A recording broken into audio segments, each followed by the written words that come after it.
What's up, YouTube? Back here in the building again, sweating and just working here. Working on getting the rest of this framed up, and I've got about 90% of it framed up. I've got a few places to put some pieces, boards here and there, and then I can start insulating it. Kind of didn't record much of the process, but got a lot done, and it looks pretty good, but it'll look even better once I get some sheeting on it.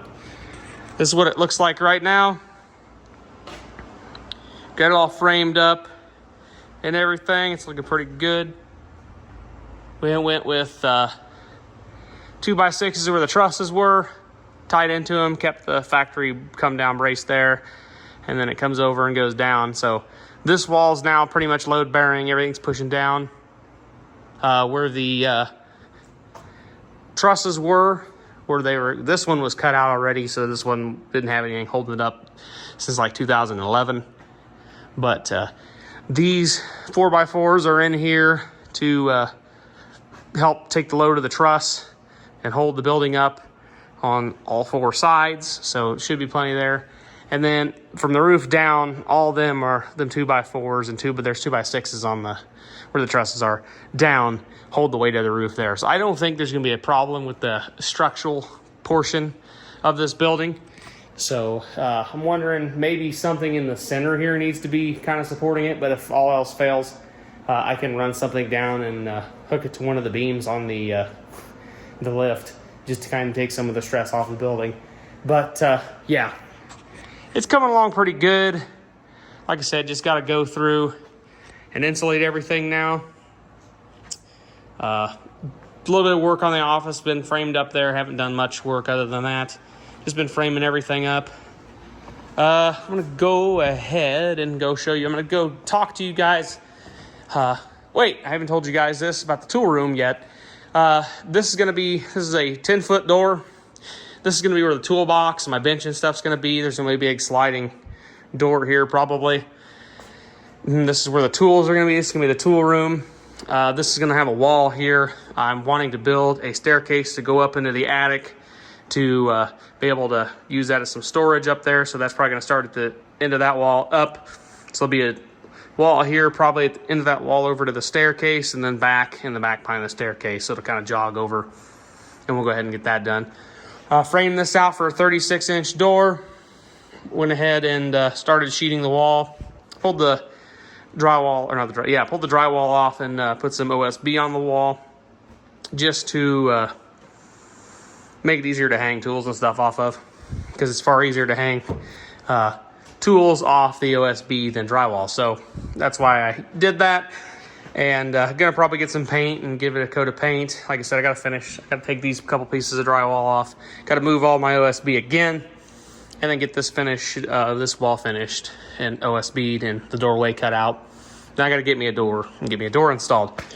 Gonna do a 36-inch door. It's gonna be right-hand swing in this way, because I don't really want the door to swing into the paint booth and you can just say somebody's painting and somebody goes, hello, bam, and just totally wipes out your paint job you've been doing. So we don't really want that. So we're gonna have it swing in here. It's gonna take up a little bit of the tool room, which is fine, because really over here there's not gonna be much going on other than the end of the tool bench, or the bench of the tool bench is gonna be right here. My workbench right here. So be toolbox far over in that corner, workbench here. So, and then maybe my drill press back in the corner here. I don't know. I haven't really decided. We'll figure that out once the wall is actually built and stuff. But yeah, once I get this sheeted in here and painted, I can start I can empty my toolbox out and try to get it over here, and I can bring some tools over.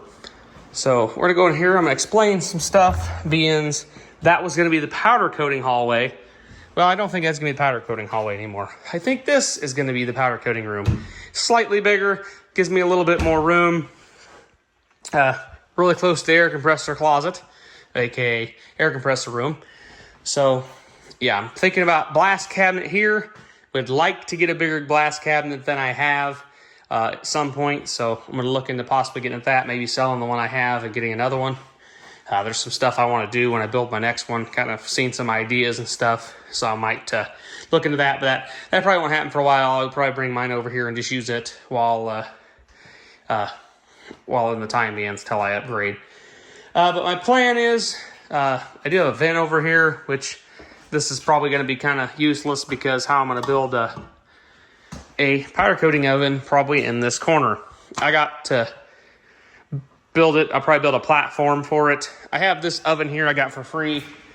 So I think I'm going to go ahead and take the heating elements out of it and the control panel and stuff. Build me like a 4x4x6. It'll be 4 deep, 4 wide, 6 tall. And insulate it really good. An oven's actually not insulated that well. So if you can build a chest, little closet thing and put like rock wool insulation in it and insulate it really good, you can build a powder coating oven out of it using the elements out of a regular oven and make it pretty good size, and it should heat up. Might take a little longer to heat up than a wood in the normal oven, but you know, that'll be fine. But I'm gonna go ahead and build it. It'll be right in here. I'll probably have just a regular standard household oven next to it for doing small parts because it doesn't take near as much to heat up as the big standard oven would be. So that'll be for smaller parts. I just like brackets and whatnot. Then I might have a bench over here, and we'll have our powder coating oven, or not a powder coating, but like a bench for powder coat and stuff in here, and paint, because this will be the paint mixing room along with the powder coat room. I do think I want to do some sort of bigger extraction fan than that, just because I'd like to be able to get the powder coat stuff out of this room pretty quickly. So I've got a squirrel cage fan. I think I'm going to build me a vent outside, and then build me a cage with like a furnace fan that can slide up in it so you can change it out so it doesn't get full of powder coat dust. But you want to be able to suck it out of the room and get it out of there. And well, it's paint fumes and stuff like that too. So, I mean, you know, all that jazz, you want to be able to do that. Probably, if there's going to be a good exhaust fan, I will probably put a vent in the bottom of this door maybe. Because there is going to be a vent in the bottom of that door, definitely. I'm going to replace that door anyways, but the next door is going to have a vent in it. So the furnace can breathe and the air compressor will be able to breathe in here. But there's an exhaust fan too, so I may have an exhaust fan run while the air compressor is running. So I may have it click that on when the air compressor is running, or just when I'm using the air compressor I can come and turn it on. Just so it's going to suck some of the heat and stuff out of this room, because the air compressor does get pretty warm. So, but yeah, the furnace is also in here, and there really isn't no way to get good air in here for the furnace, so big vent in the bottom of that door would definitely help out this room. There's a bunch of stuff I want to re-tackle the ceiling and stuff in both these rooms and just kind of clean it up, make it look nice. Might build a short bench over here, maybe like just a 2-foot bench, just to set for storage and some shelves and stuff. Yeah, I have a temp sensor for my temp sensor. This is sensor number 2. This room does stay probably more humid than the rest of the building for some reason. I'd kind of like to go through. There's a couple cracks in concrete I'd like to seal. There's one back there when it rains a lot. It'll actually seep in from the groundwater. It'll come from the driveway down because this kind of sets down in like a little basin. So I want to go ahead and get these cracks filled so it doesn't leak anymore and doesn't have, I don't think this one here leaks, but just keep the potential of that leaking down. I'd like to possibly clean the floor and maybe coat the floor with something. I don't know. I'm not real picky. But yeah, I'd like to turn this into a really nice powder coating / paint mixing room. And, you know, kind of picky, but, yeah. Up here's not a lot's changed. Did run my speaker wire for, my speakers. So I'll get my my roof mounted speakers in, or my ceiling mounted speakers in. So we'll have our ceiling speakers. Apparently I stepped on this duct while I was, you know, putting the speakers in. I must have stepped on that one too. Handy. So let's fix those. One of them's broke anyways, so I need to pull them down and kind of fix it a little bit so it's a little better. Got the Cat 5 RAN for my Ubiquiti Wi-Fi router. Got one here. And then got one back here.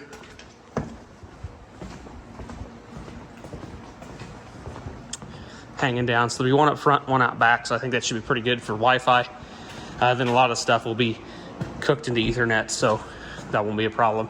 Yeah, there's the rear Wi-Fi connection or the rear Ethernet cable for the rear Wi-Fi in the shop. And then I got this big spool Ethernet that's actually going to get ran over and out over there in the back above that door.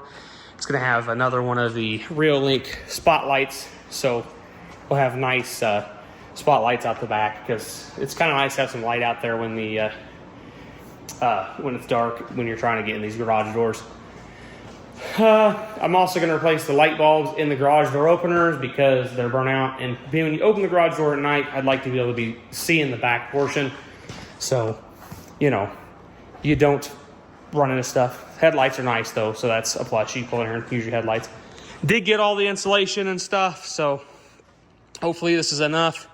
Should be. I factored it out. I should have more than plenty of R13 for the walls, because I'm going to do the office wall. So from the office area forward all the way up, the walls will be R13 insulation. I'll do R30 in the roof portions, and then from there up will be R13. I won't insulate this wall. There's really no need to insulate the tool room. So obviously R13 there along that back wall and this front wall. So that'll all be insulated. So maybe I can get started on that tomorrow. I got a few other little things I need to do around here. I got to start cleaning the front up for a party that we're going to have. So got to get that cleaned up. Need to bring my caulk gun, because I got some caulking. I'm going to go ahead and caulk the joints in the seams here just to fill up. There's a piece of drywall up there still. I'm going to try to caulk in that groove and get that cleaned up just to make it kind of smooth. And excuse me there. Try to get this all caulked in around here and just get the cracks sealed up, pretty much is all I'm trying to do. So yeah. Anyways, I'm going to have to get more OSB, because that's surely definitely not enough to do in here. So I'm going to have to get some more. And then we'll start sheeting this bad boy once I get it insulated. And yeah, it'll look pretty good when it's done. And I'll be very happy when we start getting some tools in here and working on some stuff. I have a project planned that's going to happen. So it's going to be another LS swap on something that's pretty cool. So hope you guys will enjoy that. And we'll catch you guys in the next one. And hopefully I can crack on this more tomorrow and get some more done.